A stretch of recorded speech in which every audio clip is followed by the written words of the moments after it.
সুপ্রিয় দর্শক, কেমন আছেন? সবাই ভালো আছেন? আজ আমরা হোমিওপ্যাথি কিছু combination medicine made in Germany doctor Wilmar Shoaib কোম্পানির কিছু ওষুধ নিয়ে আলোচনা করব, যেগুলি বাস্তব পরীক্ষিত এবং খুবই কার্যকরী। বায়োপ্লাজের নম্বর 27, এটা যৌন দুর্বলতা বা সেক্সুয়াল একটা ওষুধ।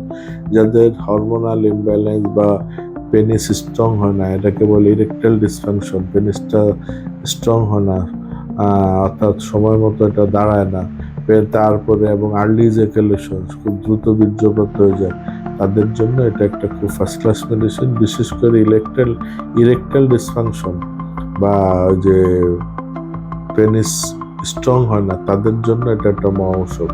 আপনারা অবশ্যই এইসব এইসব পুরুষরা বা যাদের এটা প্রয়োজন, এইসব রুগীরা আপনারা সংগ্রহ করে রাখেন।